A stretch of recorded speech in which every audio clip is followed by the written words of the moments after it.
비행기는 정말로 나는 것일까요? 아니면 우리는 평생 동안 너무 익숙한 말 하나에 속아 있었던 것일까요? 지금 이 질문은 장난처럼 들릴 수 있습니다. 비행기는 당연히 난다고 생각하니까요. 공항에 가면 거대한 금속 덩어리가 활주로를 달리다가 어느 순간 땅에서 떨어집니다. 사람들은 창밖을 보고 구름을 보고 커피를 마시고 잠을 잡니다.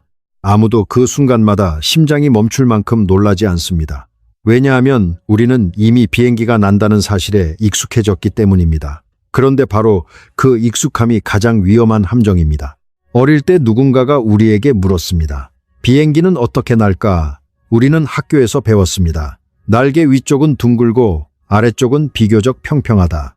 그래서 공기가 날개 앞에서 둘로 갈라진 뒤 위쪽 공기는 더 먼 길을 가야 하므로 더 빨리 움직인다. 그러면 위쪽 압력이 낮아지고 아래쪽 압력이 더 높아져서 날개가 위로 밀린다. 그래서 비행기가 난다. 이 설명은 얼마나 깔끔합니까? 얼마나 아름답습니까? 얼마나 교과서답습니까? 한 문장씩 따라가면 논리의 사다리를 밟고 올라가는 느낌이 듭니다. 처음에는 공기가 갈라지고 다음에는 속도가 달라지고 다음에는 압력이 달라지고 마침내 날개가 올라갑니다. 문제는 이것입니다. 그 설명은 정말 맞을까요? 리처드 파인만이 평생 우리에게 가르치려 했던 가장 중요한 태도는 바로 여기서 시작됩니다. 어떤 말을 외웠다고 해서 그것을 이해한 것은 아닙니다. 어떤 현상에 이름을 붙였다고 해서 그 현상의 본질을 잡은 것은 아닙니다. 당신이 양력이라는 단어를 알고 있다고 합시다. 영어로 리프트라고 말할 수 있고 한국어로 양력이라고 말할 수 있고 일본어로도 독일어로도 프랑스어로도 말할 수 있다고 합시다. 그래도 당신은 여전히 아무것도 모를 수 있습니다. 이름을 안다는 것과 이해한다는 것은 전혀 다른 일입니다. 우리는 자주 착각합니다. 이름을 알면 이해했다고 느낍니다. 공식을 외우면 원리를 알았다고 느낍니다. 선생님이 말해주고 책에 적혀 있고 다큐멘터리에서 반복되면 그것은 더 이상 질문할 필요가 없는 진실처럼 보입니다. 하지만 파인만식 질문은 언제나 아주 단순합니다. 잠깐만요. 우리가 그것이 맞다는 것을 어떻게 알죠? 오늘 우리는 그 질문 하나로 비행기 날개를 다시 보려고 합니다. 무언가를 신비롭게 만들기 위해서가 아닙니다. 오히려 반대입니다. 너무 쉽게 믿어온 설명을 분해하고 그 조각 하나하나가 정말 버틸 수 있는지 확인해 보려는 것입니다. 우리는 비행기가 나는 이유를 단순한 그림 한 장으로 끝내지 않을 것입니다. 공기가 왜 움직이는지, 날개가 실제로 무엇을 하는지, 왜 어떤 설명은 그럴듯하지만 틀릴 수 있는지, 그리고 자연이 얼마나 기묘하고도 정직한 방식으로 우리를 가르치는지 함께 따라가 볼 것입니다. 먼저 아주 평범한 장면을 떠올려 봅시다. 당신은 비행기 안에 앉아 있습니다. 창밖에는 구름이 지나갑니다.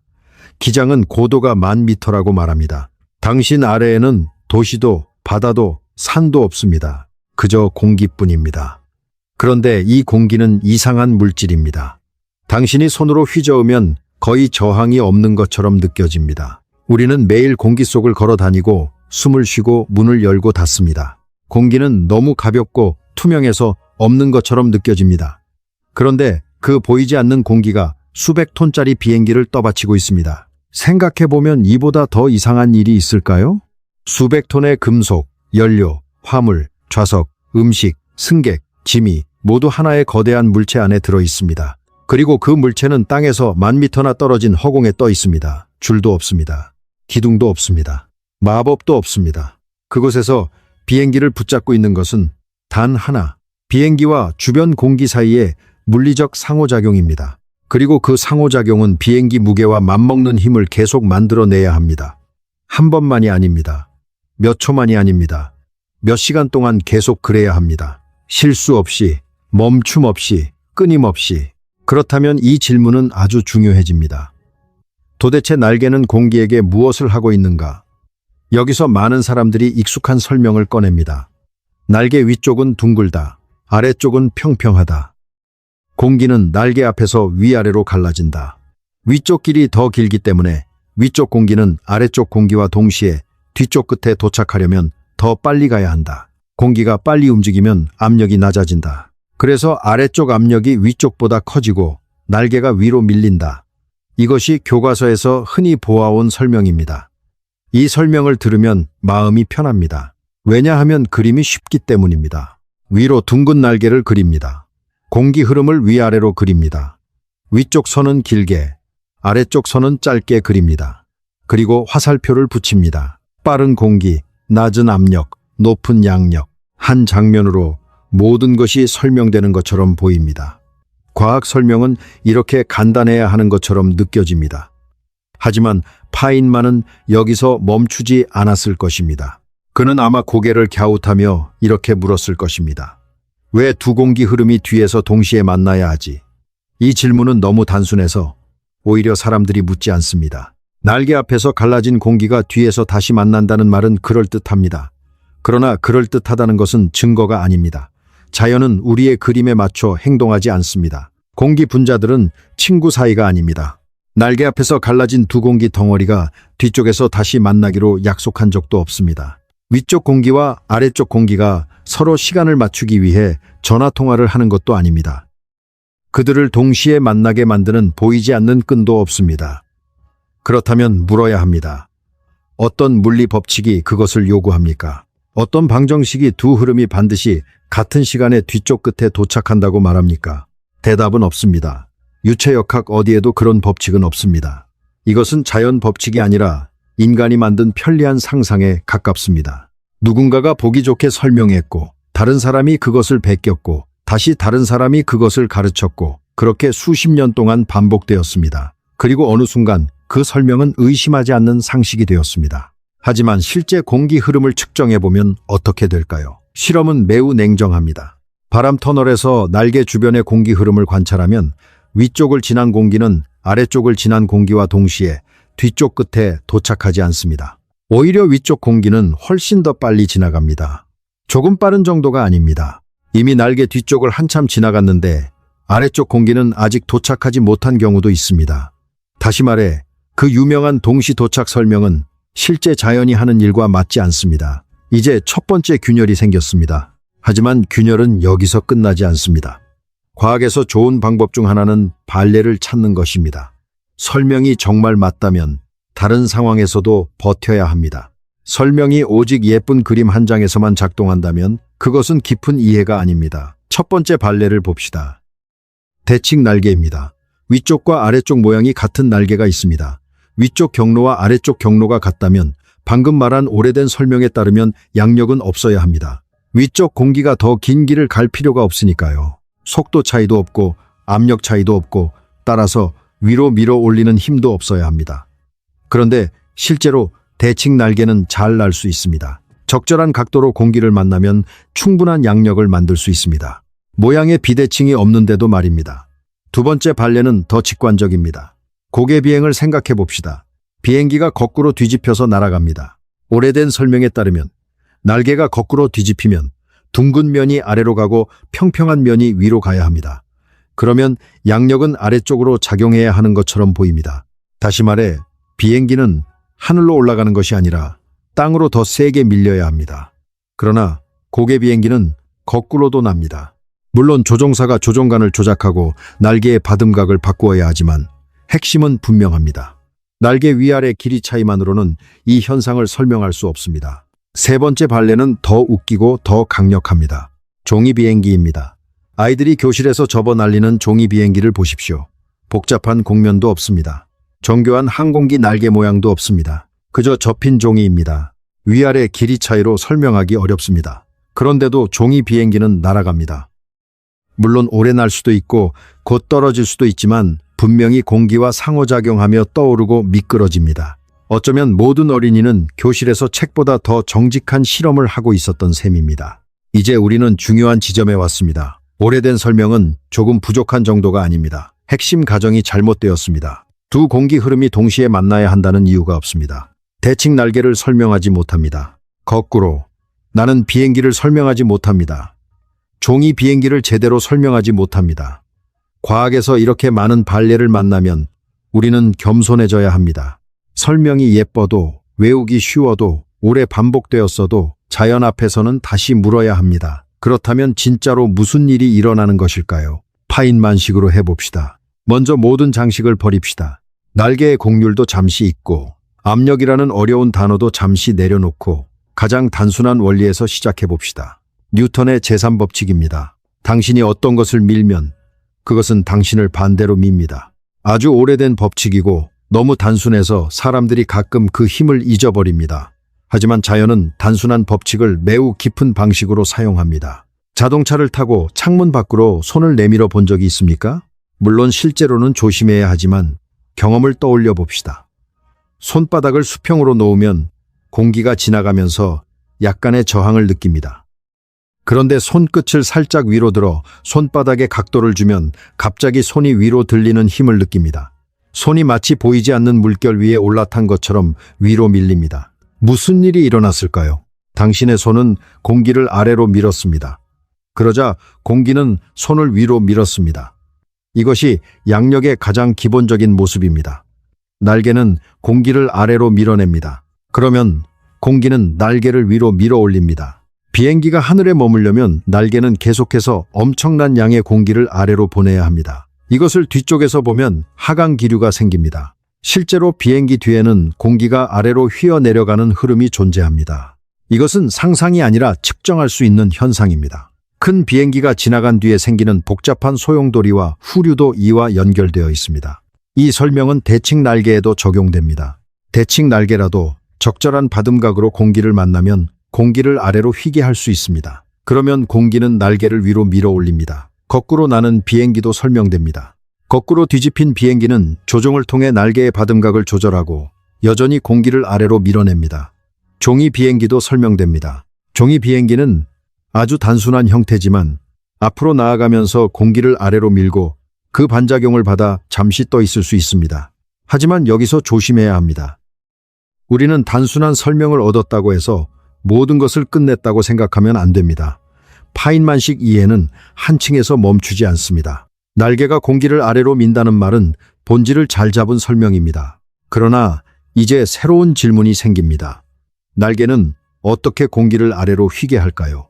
공기는 왜 날개 표면을 따라 흐르다가 방향을 바꿀까요? 보이지 않는 공기가 왜 그렇게 행동할까요? 여기서 우리는 조금 더 깊은 세계로 들어가야 합니다. 공기는 사실 우리 생각보다 더 끈적합니다. 이 말은 이상하게 들립니다. 우리는 공기를 끈적하다고 느끼지 않습니다. 꿀은 끈적하고 기름은 끈적하고 물엿은 끈적합니다. 하지만 공기는 그렇지 않습니다. 우리가 걸을 때 공기는 거의 저항 없이 비켜갑니다. 그래서 공기는 마치 아무 성질도 없는 빈 공간처럼 느껴집니다.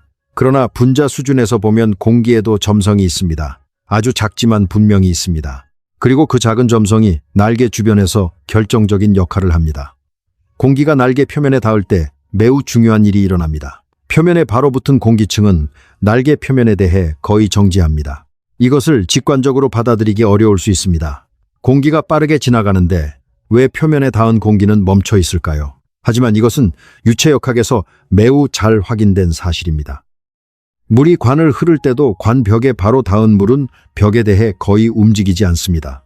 강물도 마찬가지입니다. 강 한가운데는 빠르게 흐르지만 강둑 바로 옆에서는 흐름이 느려집니다. 벽과 유체 사이에는 미끄러짐이 없는 조건이 생깁니다. 날개 주변에서도 비슷한 일이 벌어집니다. 날개 표면에 붙은 아주 얇은 공기층은 날개에 끌려갑니다. 그 위의 공기층은 조금 더 빠르게 흐르고 더 위의 공기층은 더 빠르게 흐릅니다. 이렇게 속도가 점점 변하는 얇은 영역이 생깁니다. 이것을 경계층이라고 부릅니다. 경계층은 대개 매우 얇습니다. 몇 밀리미터일 수도 있고 상황에 따라 더 복잡해질 수도 있습니다. 하지만 얇다고 해서 중요하지 않은 것이 아닙니다. 오히려 바로 그 얇은 영역에서 날개의 운명이 결정됩니다. 이 부분은 정말 흥미롭습니다. 만약 공기가 완전히 점성이 없는 이상적인 유체라면 어떻게 될까요? 계산은 훨씬 쉬워집니다. 마찰이 없고 끈적임이 없고 표면과의 복잡한 상호작용도 없습니다. 수학자들은 이런 이상적인 유체를 좋아합니다. 왜냐하면 깔끔하니까요. 하지만 자연은 항상 깔끔함을 선물하지 않습니다. 완전히 점성이 없는 유체로 물체 주위의 흐름을 계산하면 이상한 결과가 나옵니다. 물체가 움직여도 항력이 생기지 않는다는 결론이 나옵니다. 더 심하게 말하면 현실에서 너무나 분명한 힘들이 사라지는 것처럼 보입니다. 이 문제는 오래전부터 사람들을 괴롭혔습니다. 천재 수학자 달랑베르는 이상적인 유체 속에서 물체가 받는 저항을 계산했고 결과는 저항이 없다는 것이었습니다. 현실에서는 손을 물속에서 움직여도 저항을 느끼고 바람 속에서 달리면 저항을 느끼고 배도 비행기도 모두 저항을 받습니다. 그런데 이상적인 계산은 저항이 없다고 말합니다. 이것이 달랑베르의 역설입니다. 위대한 수학자가 계산을 잘못해서 생긴 문제가 아닙니다. 오히려 계산은 주어진 가정 안에서 매우 정직했습니다. 문제는 가정이 현실의 결정적인 요소를 빼먹었다는 점입니다. 이 장면은 우리에게 중요한 교훈을 줍니다. 틀린 답은 종종 나쁜 논리에서 나오지 않습니다. 아주 좋은 논리도 잘못된 출발점에서 시작하면 이상한 결론에 도달합니다. 공기에서 점성을 지워버리면 계산은 아름다워지지만 현실과 멀어집니다. 마치 자동차가 왜 달리는지 설명하면서 타이어와 도로 사이의 마찰을 빼버리는 것과 같습니다. 계산은 단순해질지 모르지만 자동차는 더 이상 출발할 수 없습니다. 비행기도 마찬가지입니다. 우리는 흔히 마찰을 방해물로만 생각합니다. 마찰은 속도를 늦춥니다. 연료를 낭비하게 만듭니다. 열을 만들고 효율을 떨어뜨립니다. 그래서 마찰은 언제나 적처럼 보입니다. 그러나 자연은 그렇게 단순하지 않습니다. 어떤 마찰은 방해하지만 어떤 마찰은 가능성을 만듭니다. 점성은 공기가 날개 표면과 상호작용하게 만들고 경계층을 만들고 흐름이 날개 주변에서 특정한 방식으로 휘어지도록 돕습니다. 그 결과 날개는 공기를 아래로 보내고 비행기는 위로 힘을 받습니다. 여기서 루트비히 프란틀이라는 이름을 기억할 필요가 있습니다. 그는 유체역학의 역사에서 매우 중요한 인물입니다. 당시 사람들은 두 세계 사이에서 갈라져 있었습니다. 한쪽에는 점성이 없는 이상적인 유체 이론이 있었습니다. 계산하기 좋고 수학적으로 아름다웠지만 현실과 어긋났습니다. 다른 한쪽에는 점성을 포함한 더 정확한 방정식이 있었습니다. 그러나 너무 복잡해서 실제 문제에 적용하기가 어려웠습니다. 정확하지만 풀기 어렵고 풀기 쉽지만 틀리는 두 세계가 서로 따로 존재한 것입니다. 프란틀은 아주 파인만적인 방식으로 문제를 보았습니다. 모든 것을 한꺼번에 풀려고 하지 않았습니다. 그는 세계를 나누어 보았습니다. 날개에서 멀리 떨어진 곳에서는 공기의 점성을 무시해도 대체로 괜찮습니다. 그곳에서는 흐름이 비교적 매끄럽고 이상적인 유체처럼 다루어도 큰 문제가 없습니다. 하지만 날개 표면 바로 근처, 그 얇은 경계층 안에서는 점성이 지배적입니다. 거기서는 절대로 점성을 무시하면 안 됩니다. 즉, 멀리서는 단순하게, 가까이서는 현실적으로 보자는 생각이었습니다. 이 발상은 단순하지만 혁명적이었습니다. 프란틀은 경계층 이론을 통해 유체역학의 두 세계를 연결했습니다. 완전히 다른 설명 두 개를 억지로 싸우게 한 것이 아니라 각각이 잘 작동하는 영역을 찾아주었습니다. 이것은 과학에서 매우 중요한 태도입니다. 어떤 이론이 모든 곳에서 똑같이 작동해야 한다고 고집하지 않는 것, 어느 규모에서 무엇이 중요하고 어느 규모에서 무엇을 무시해도 되는지 구분하는 것, 그것이 깊은 이해입니다. 우리가 비행기를 볼 때 대부분은 이런 경계층을 보지 못합니다. 날개 표면에 붙은 얇은 공기층도 보지 못합니다. 뒤로 떨어져 나가는 소용돌이도 보지 못합니다. 공기가 아래로 휘어지는 모습도 눈으로 직접 보지 못합니다. 그래서 우리는 간단한 그림을 좋아합니다. 위쪽 길이 더 길고 공기가 빨라지고 압력이 낮아진다. 하지만 보이지 않는다고 해서 없는 것은 아닙니다. 오히려 자연의 많은 핵심은 보이지 않는 곳에서 일어납니다. 그렇다고 압력 설명이 완전히 쓸모없다는 뜻은 아닙니다. 여기서도 정직해야 합니다. 실제 날개 주변에는 압력 차이가 존재합니다. 날개 위쪽 압력은 낮아지고 아래쪽 압력은 상대적으로 높아질 수 있습니다. 이 압력 분포를 적분하면 날개가 받는 힘을 계산할 수 있습니다. 이것은 맞습니다. 문제는 압력 차이가 생기는 이유를 잘못 설명하는 데 있습니다. 위아래 공기가 동시에 만나야 하므로 위쪽 공기가 빨라진다는 식의 설명이 틀린 것입니다. 압력 차이는 실제 현상이지만 그 현상을 설명하는 잘못된 이야기가 오랫동안 사람들을 혼란스럽게 만든 것입니다. 이 차이는 매우 중요합니다. 어떤 사람이 맞는 단어를 사용한다고 해서 맞는 이해를 가진 것은 아닙니다. 양력, 압력, 베르누이, 뉴턴, 경계층, 점성 같은 단어를 늘어놓는 것은 어렵지 않습니다. 하지만 그 단어들이 어떤 상황에서 어떤 의미로 어떤 한계를 가지고 사용되는지 아는 것은 전혀 다른 문제입니다. 파인만이 싫어한 것은 바로 이런 겉모습의 지식이었습니다. 이름표가 붙은 상자를 많이 가지고 있지만 막상 그 안을 열어보면 비어있는 지식 말입니다. 비행기가 나는 이유를 제대로 이해하려면 두 가지 관점을 함께 보아야 합니다. 하나는 뉴턴의 관점입니다. 날개는 공기를 아래로 밀고 공기는 날개를 위로 민다.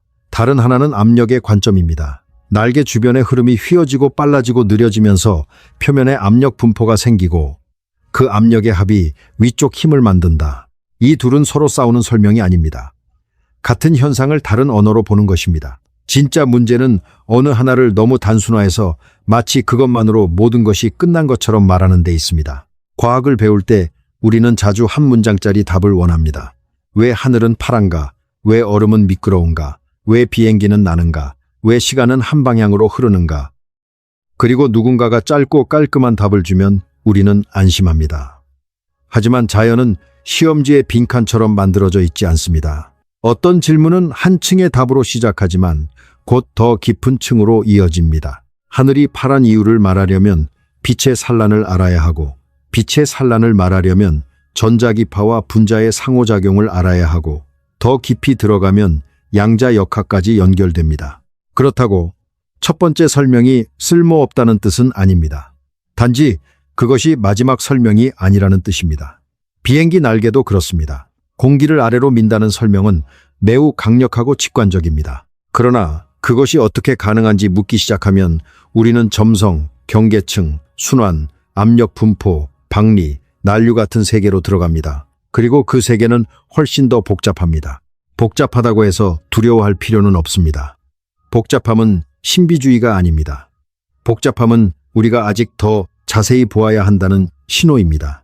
여기서 또 하나의 중요한 질문이 생깁니다. 비행기는 앞으로 나아가야만 날 수 있을까요? 대부분의 비행기는 그렇습니다. 날개가 양력을 만들려면 공기가 날개를 지나가야 합니다. 비행기가 앞으로 움직이면 상대적으로 공기가 날개를 향해 흐릅니다. 엔진은 비행기를 앞으로 밀고 날개는 그 전진 속도를 이용해 공기를 아래로 보내며 양력을 만듭니다. 엔진이 직접 비행기를 위로 들어 올리는 것이 아닙니다.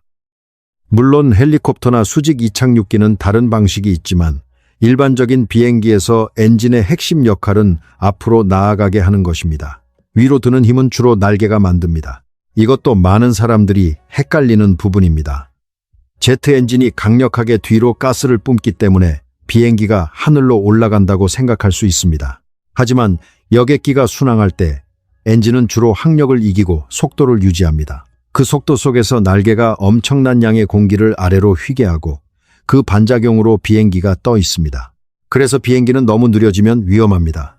속도가 줄어들면 날개를 지나는 공기 흐름이 약해지고 양력이 줄어듭니다. 받음각을 높이면 어느 정도 보상할 수 있지만 너무 커지면 공기 흐름이 날개 표면에서 떨어져 나가고 실속이 발생합니다. 실속이라는 단어도 자주 오해됩니다. 엔진이 멈춘다는 뜻이 아닙니다. 날개가 더 이상 충분한 양력을 만들지 못하는 상태입니다. 받음각이 너무 커지면 공기가 날개 윗면을 매끄럽게 따라가지 못하고 떨어져 나갑니다. 경계층이 흐름을 붙잡아주지 못하고 박리가 일어납니다. 그러면 압력 분포가 무너지고 양력이 급격히 줄어듭니다. 비행기는 갑자기 떨어질 수 있습니다.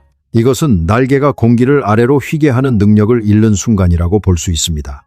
여기서 우리는 다시 처음의 질문으로 돌아옵니다. 비행기는 사실 나는 것이 아닐까요? 이 말은 과학적으로 조심해서 다루어야 합니다. 비행기는 분명히 하늘을 움직입니다. 우리가 일상적으로 말하는 의미에서 비행기는 납니다. 하지만 이 제목이 우리에게 던지는 충격은 다른 데 있습니다. 비행기는 새처럼 마법처럼 떠오르는 것이 아닙니다. 공중에 가볍게 매달려 있는 것도 아닙니다. 비행기는 거대한 금속 몸체로 공기를 계속 밀어내며 그 반작용과 압력 분포의 균형 속에서 떨어지지 않고 있는 것입니다. 비행기는 허공 위에 놓인 것이 아니라 매 순간 공기와 싸우고 있습니다. 이 싸움은 조용합니다. 우리는 기내에서 그 전투를 듣지 못합니다. 커피잔은 흔들리지 않고 창밖의 구름은 평화롭게 지나갑니다. 그러나 날개 주변에서는 보이지 않는 일이 계속 일어납니다. 공기는 앞에서 갈라지고 위와 아래로 흐르며 속도와 압력을 바꾸고 경계층은 붙어 있으려 애쓰고 뒤쪽에서는 소용 도리가 만들어집니다.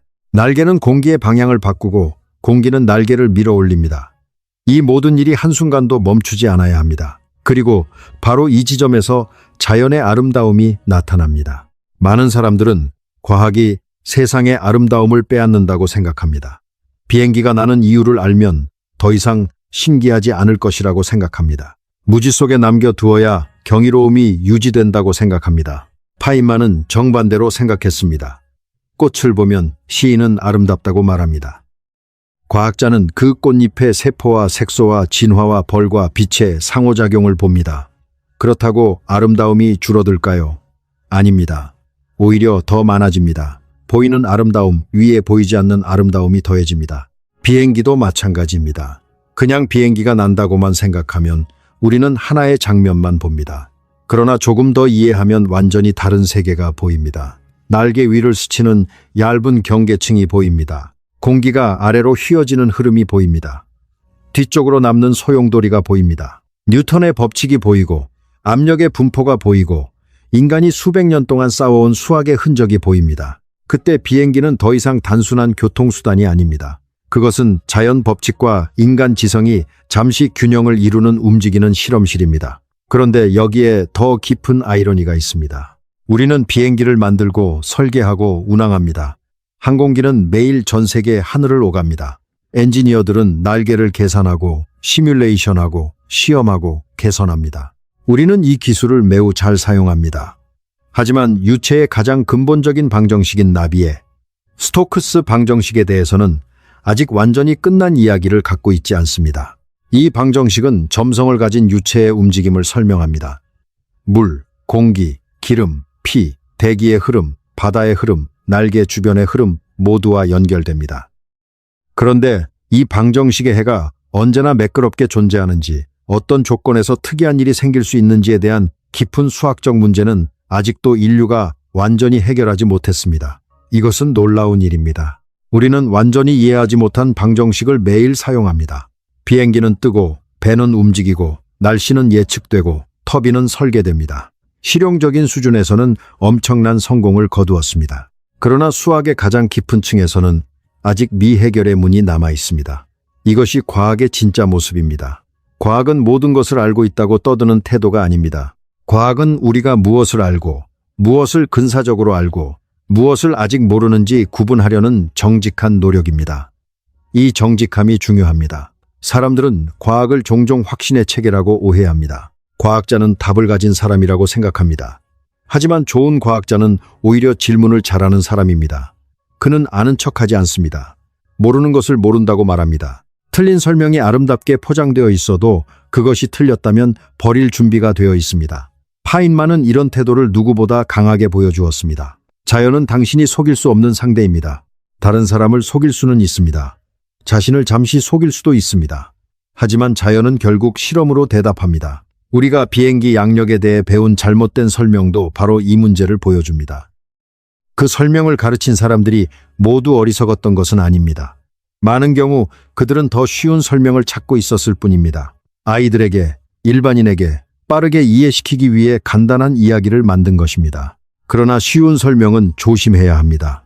쉬운 설명이 틀린 핵심 가정을 포함할 때 그것은 지식이 아니라 착각을 퍼뜨립니다. 그리고 착각은 때로 무지보다 더 위험합니다. 모르면 질문할 수 있습니다. 하지만 안다고 착각하면 더 이상 질문하지 않습니다. 이것이 오늘 이야기의 핵심입니다. 위험한 것은 모르는 것이 아닙니다. 진짜 위험한 것은 알지 못하면서 안다고 믿는 것입니다. 양력이라는 단어를 알고 그림 한 장을 기억하고 압력 차이라는 말을 들었다고 해서 이해한 것은 아닙니다. 이해는 질문을 견딜 수 있어야 합니다. 왜 두 공기 흐름이 동시에 만나야 하는가? 대칭 날개는 왜 나는가? 거꾸로 나는 비행기는 어떻게 가능한가? 종이 비행기는 왜 떠오르는가? 손을 창밖에 기울이면 왜 위로 들리는가? 이런 질문을 지나도 설명이 살아남아야 합니다. 이제 비행기 날개를 다시 상상해 봅시다. 날개는 단순히 둥근 위쪽과 평평한 아래쪽 때문에 마법처럼 올라가는 물체가 아닙니다. 날개는 공기 흐름과 각도를 이루며 움직이고 주변 공기를 휘게 하고 아래로 운동량을 전달합니다. 공기는 날개를 위로 밀어 올립니다. 동시에 날개 표면 주변의 압력은 복잡하게 변합니다. 경계층이 생기고 점성이 역할을 하며 어떤 조건에서는 흐름이 붙어 있고 어떤 조건에서는 떨어져 나갑니다. 이 모든 것이 합쳐져 비행기가 하늘에 머뭅니다. 그렇다면 베르누이 원리는 틀렸을까요? 아닙니다. 여기서도 단순한 결론을 조심해야 합니다. 베르누이 원리는 적절한 조건에서 매우 유용한 원리입니다. 흐름이 빨라지는 곳에서 압력이 낮아지는 현상은 실제로 존재합니다. 문제는 그 원리를 잘못된 이야기와 연결하는 것입니다. 위쪽 길이 길어서 공기가 동시에 도착하려고 빨라진다는 설명은 틀렸습니다. 하지만 날개 위쪽에서 공기가 빨라지고 압력이 낮아지는 현상 자체는 실제 날개 주변에서 일어날 수 있습니다. 자연은 한 문장으로 단정하기에는 너무 정교합니다. 좋은 설명은 단순해야 하지만 정직해야 합니다. 단순하다는 것은 중요한 것을 남기고 불필요한 것을 덜어낸다는 뜻입니다. 틀린 것을 넣어도 된다는 뜻이 아닙니다. 파인만식 설명은 바로 이것을 추구합니다. 어린아이도 이해할 수 있을 만큼 선명하지만 전문가가 들어도 거짓말이 아닌 설명. 쉬운 말로 말하지만 본질을 흐리지 않는 설명. 이것이 진짜 어려운 일입니다. 우리는 왜 이런 잘못된 설명을 오래 믿었을까요? 첫째, 그것은 시각적으로 아름답습니다. 그림으로 그리기 쉽습니다. 둘째, 이야기의 흐름이 자연스럽습니다. 긴 길, 빠른 속도, 낮은 압력, 위로 올라감. 셋째, 권위가 반복했습니다.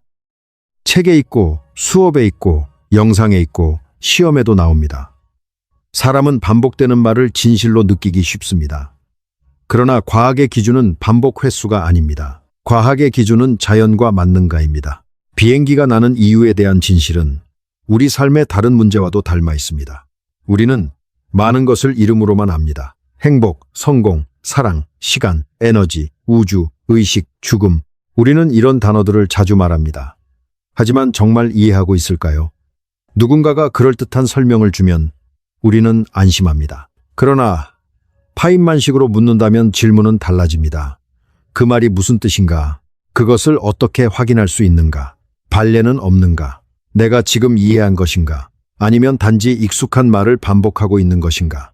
이 질문은 불편합니다. 하지만 바로 그 불편함이 지성의 시작입니다.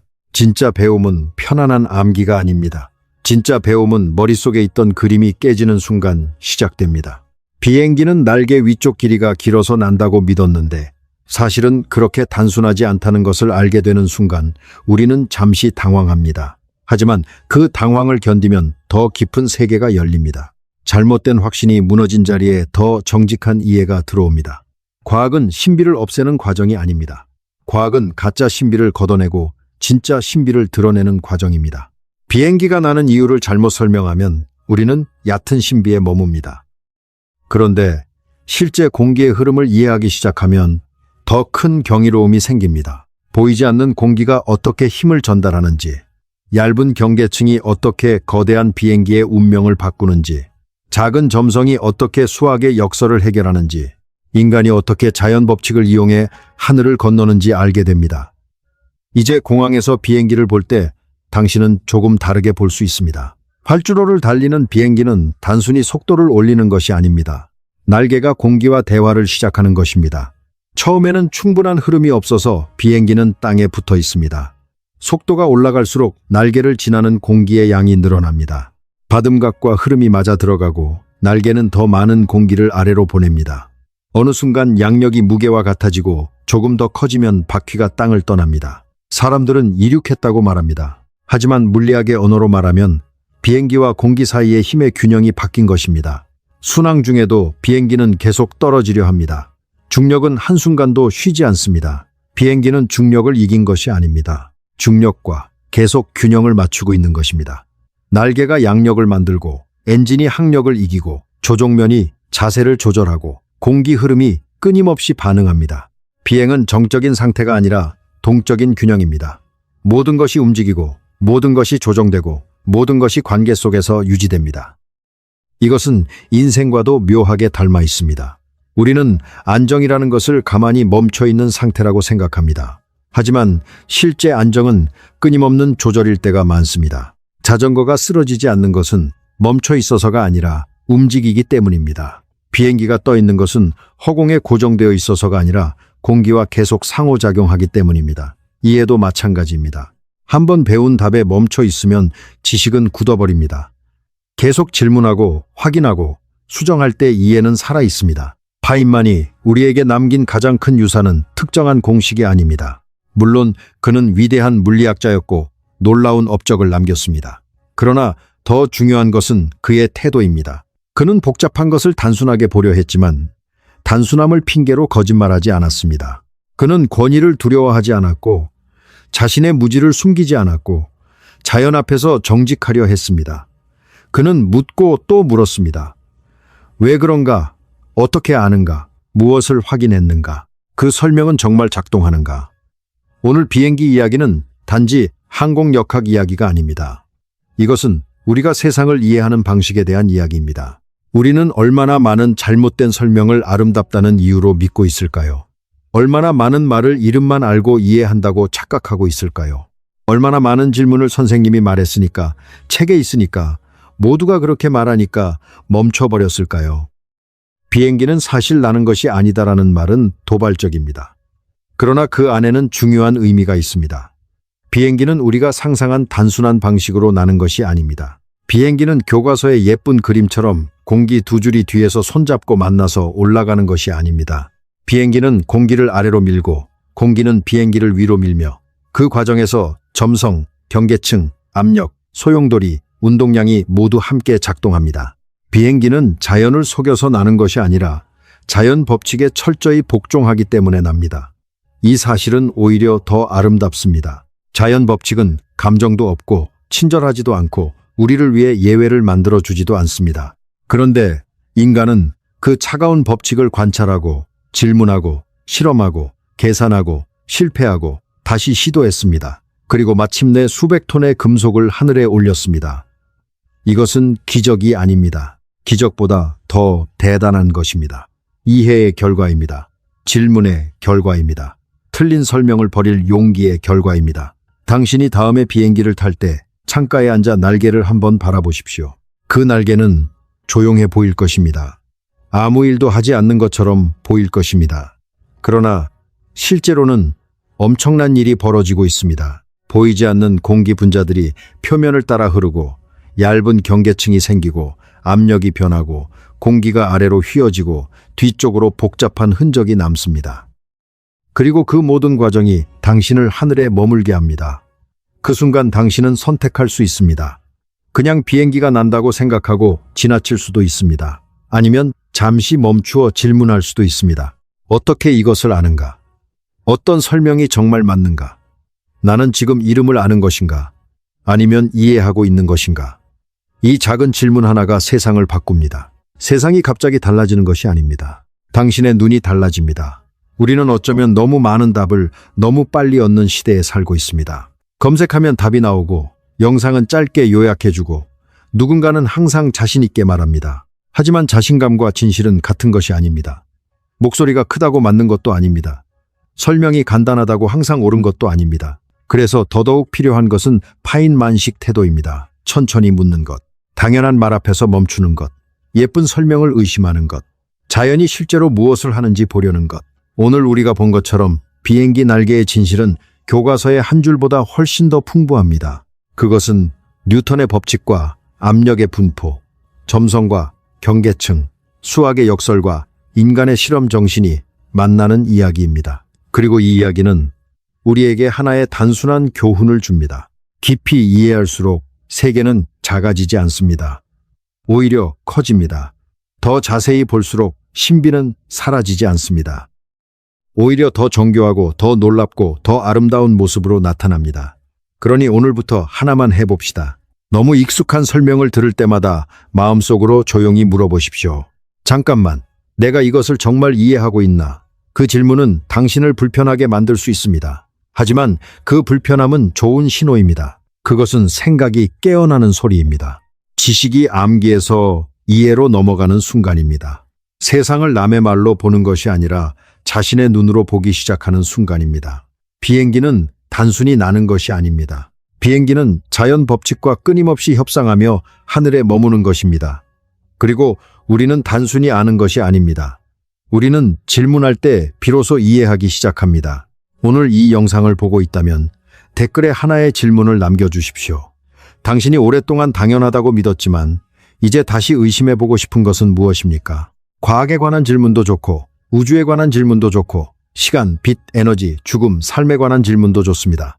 중요한 것은 질문의 크기가 아닙니다. 중요한 것은 정말로 알고 싶어하는 마음입니다. 가장 좋은 질문은 다음 영상에서 더 깊이 파고들어 보겠습니다. 왜냐하면 배움의 기쁨은 정답을 소유하는 데 있지 않기 때문입니다. 진짜 기쁨은 답을 향해 걸어가는 과정, 틀린 생각을 내려놓고 더 정직한 이해에 가까워지는 과정, 그리고 세계가 우리가 생각했던 것보다 훨씬 더 낯설고 아름답다는 것을 발견하는 과정에 있습니다. 우리가 더 깊이 이해한다고 해서 세상은 차가워지지 않습니다. 비행기 날개의 원리를 안다고 해서 하늘이 덜 신비로워지지 않습니다. 오히려 이제 우리는 하늘을 볼 때 그 안에서 공기와 힘과 수학과 인간의 호기심이 함께 움직이는 것을 봅니다. 그리고 그것은 단순한 놀라움보다 훨씬 더 깊은 경이입니다. 이런 질문과 탐구를 계속 함께하고 싶다면 채널을 구독해 주세요.